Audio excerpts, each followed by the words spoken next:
vulnerability coming from a place of strength as opposed to from a place of weakness.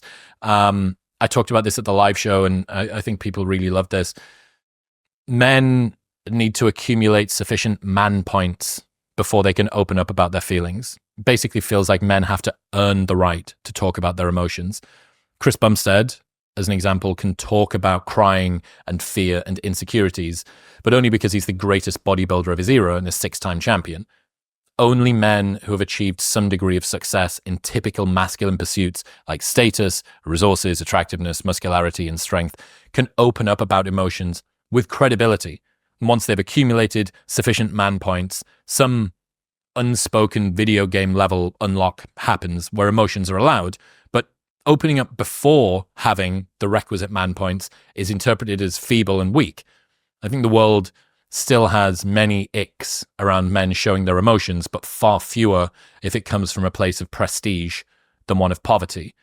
And it's a vicious sort of scenario for men to be in, because the very men who probably could do with the most sympathy are perhaps the ones who have got the lowest number of man points. And they're the ones that are going to be derogated the most by women, and also maybe even not raised up that much by men.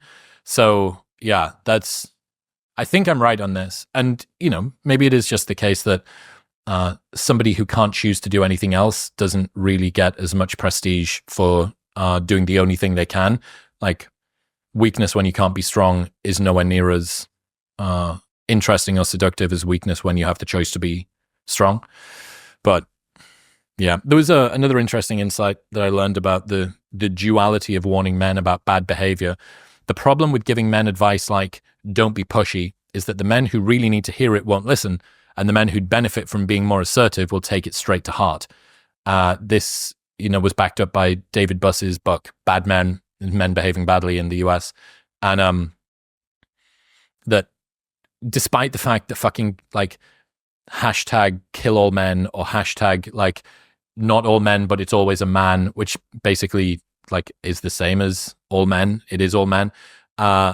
The problem with having any blanket coverage, broad group push like that is that, at least when it comes to these kinds of behaviors from men, it seems like it's one man doing 1,000 horrible things, not 1,000 men doing one horrible thing. And this seems to be borne out in the data, at least based on Buss's research.